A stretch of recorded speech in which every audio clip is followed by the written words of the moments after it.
This is the TEKOI test range, or at least it once was. The site is long abandoned now, but it once served a vital purpose, a military purpose, and the work done at TEKOI is still out in the world today. Constructed during the Cold War, at the entrance to the facility is a warning sign in Russian, but this is not the former Soviet Union. This is the great state of Utah, where, in Skull Valley, TEKOI resides. Much of what happened on site was classified, and equipment and documents were removed, but what remains is enough to piece together the story of TEKOI. The paperwork left behind bears the logo of Hercules Incorporated. Hercules got its start in the late 1800s with a patent improving on dynamite the creator named Hercules Powder, and began manufacturing the new explosive just outside of San Francisco, in a company town that would outlive the company, Hercules, California. Chemical manufacturing at the turn of the century was dangerous, and about 60 people would die in several explosions over the years. Hercules made many chemical products, but their smokeless gunpowder rapidly grew them to become a vital United States military supplier during the World Wars. As the posters said, Hercules, men and women in the war, keep 'em shooting. The Cold War came next and brought with it a new weapon, the intercontinental ballistic missile, tipped with a nuclear warhead. Now, one country could destroy another remotely, and the only defense was a credible threat of retaliation. This drew the United States and the Soviet Union into an arms race, building more and faster and bigger nuclear weapons each year. For the United States, this culminated with the Minuteman. Unlike earlier missiles, which had to be launched out in the open and were slow to fuel with liquid propellant, the Minuteman could be launched from an underground silo, and thus be hidden in America's cornfields. The new solid fuel motors able to launch them instantly. The United States ordered 1,000 Minuteman missiles to be constructed, which brings us back to Hercules and TEKOI. For as a bullet in a round needs powder to hit a target, so too does the nuclear warhead in a Minuteman missile need its solid fuel motor. Hercules manufactured the motors at a plant called Bacchus West in Magna, Utah, and brought them to TEKOI for testing.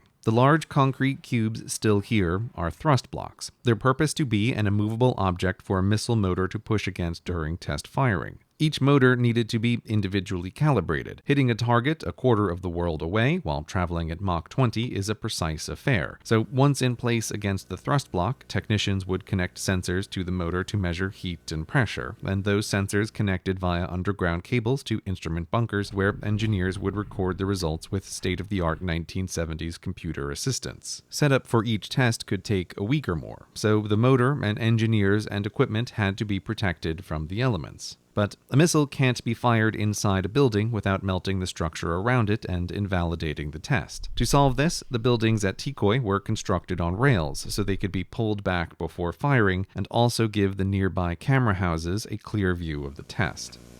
This will be the firing of D5 second stage, PET 5, B250.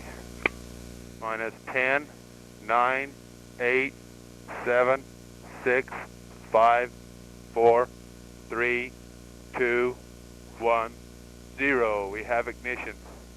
Hercules did improve on safety since its start in California 100 years earlier. The large poles around each test site are lightning rods to divert strikes from the area's numerous storms and to prevent explosions. Nonetheless, one man was killed at TEKOI. In 1984, crushed beneath a motor that came loose during securement to the test block, an accident for which the United States Occupational Safety and Health Administration fined Hercules $640. The end of the 1980s was the beginning of the end for Hercules. The United States had been slowing production of nuclear warheads and needed fewer missiles to carry them. TEKOI was used less as a testing site and more as a storage location as military contracts dried up, leading to hundreds of layoffs in the early 1990s. Though the United States no longer needed the facility for strategic production, it was still strategically useful in a different way: politics. In 1991, the United States and the Soviet Union signed START, the Strategic Arms Reduction Treaty, where both agreed to reduce the size of their nuclear stockpiles. Because, of course, neither country was just going to take the word of the other, numerous trust but verify policies were put into place. For example, both sides disabling their long-range bombers out in the open for the other's satellites to see. and each country picked weapon production sites the other could inspect. The United States provided a list of dozens of sites for the Soviets, one of which was the TEKOI test range, and is why the sign in Russian is at the entrance. Temporary housing for the inspection team was built in the Soviet Union to ensure the Americans had not installed any bugs in the walls or tampered with the equipment, and transported to Utah, forming a small Soviet outpost in Magna, the flags of which had to be changed after the Soviet Union dissolved and inspection duties fell to the Russian Federation. TEKOI limped on during the inspection period, but in 1995, with too many cancelled contracts, the now failing Hercules Incorporated put itself up for sale, acquired by Alliant Tech Systems, an American aerospace, defense, and sporting goods company. In 1999, the lease on this land expired. Alliant Tech Systems did not renew, and control of the TEKOI test range reverted to the Skull Valley Indian Reservation, within the borders of which TEKOI sits. Though TEKOI operates no more, its work lives on. Of the 1,000 Minuteman missiles constructed during the Cold War, 400 are still active, waiting,